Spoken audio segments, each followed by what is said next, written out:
Hello, my name is Michael Cottrell, and I am the creator and project coordinator for the Imagillaboration National Collaborative Sculpture Project.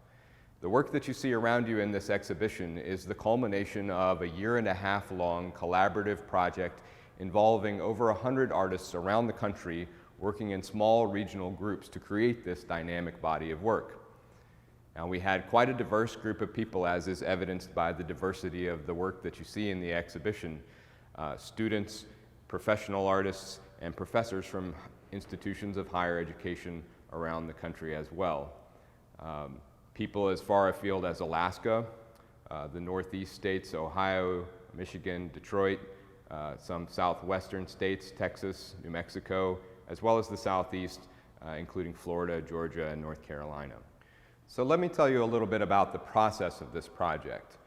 Now, each group was comprised of approximately 5 to 9 people, some a little bit more, some a little bit less, depending on how many people were interested in participating in the project in each part of the country.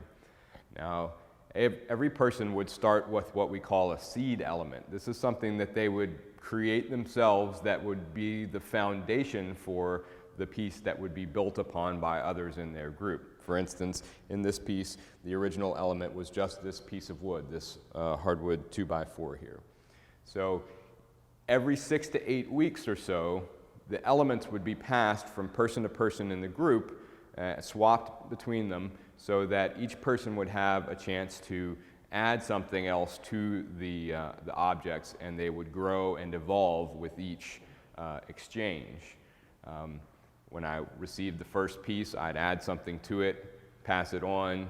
The next time around, I would get something that had 2 elements already on it because others in the group had added one to it. I would add the third element, pass it on. I would receive one with 3 elements, add something to it, and pass it on, etc. So in this way, the pieces can really grow and evolve, and everybody in the group has their hands in every single piece that the group produces. And in the end, there's actually a finished piece for every single person participating in the project, because every person started their own seed element, and everyone in those groups had a hand in each piece. So if the group had, say, 6 people in it, ultimately there would theoretically be about 6 elements to each piece in that group, and everyone in the group would have contributed something to every one of those pieces. Now that explains how we did the project, but it doesn't really explain why, and the answer to that kind of exists on several different levels, and the most basic of which, I really wanted to give people a fun opportunity to do something unique and kind of break out of their normal routine, try something new, experiment with new and different types of materials, and it worked. I think a lot of the projects, as you'll see, have really diverse kinds of components to them. And it's like getting one of these objects to contribute to was like trying to solve a puzzle that has no real wrong answers to it. So on the other hand, a deeper level, I really am conscious of the effects of communities in my life as my own development as an artist and as a person. And I have had the opportunity to work with a wide variety of really amazing people. And the sculptural community is no exception, and I know hundreds of people around the country who feel the same way and really value the time they have and the opportunities they have to work together and bounce ideas off of one another, and to do interesting collective kinds of exercises like iron casting, working together for the collective good of the whole, make sure that everyone's projects turn out well. And this was just an extension of that. And give people a chance to extend those communities, to develop new friendships and to work with people that they might not otherwise have had the opportunity to. So that's a little bit about why I wanted to create this project, and I think that you'd find that the participants will echo some of those sentiments as to why they chose to participate as well.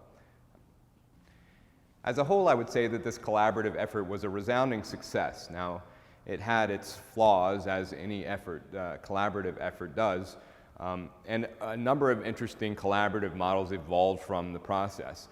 We saw some groups who were really invested in making a group effort and For each time they would exchange the work, they would actually get together and have a group critique and kind of discuss the evolution of each piece and decide where it ought to go. Other groups had a little bit more of a hands-off approach and would just pass the work on to the next person and let it be from there. And some groups had something that fell somewhere in the middle. So there were a number of different ways to approach the process. I think that every participant in the project would probably agree that the biggest key to making this kind of collaborative effort a success is communication. I think that when we had a breakdown in communication in terms of how people felt about the evolution of the work, the pieces didn't turn out as strong aesthetically or technically as they could have otherwise. And then there were a lot of logistical issues too. Everybody has a life outside of the project as well, so there were issues with transporting work from place to place and maintaining time and motivation to see each project through. As I said previously, I think that the Imagillaboration project as a whole is an amazing success, and that's due entirely to the time, energy, dedication, and skill of all of the participants involved all over the country. And I hope that you enjoy browsing the exhibition and seeing the fruits of their labor. And if you'd like any more information about the project as a whole or the participants involved in the project, or to revisit the exhibition in our online format, please visit Imagillaboration.org, where you'll find all of that information as well as information about upcoming exhibitions, other venues where the work will be shown around the country. So thanks again for attending the Imagillaboration National Collaborative Sculpture Project exhibition.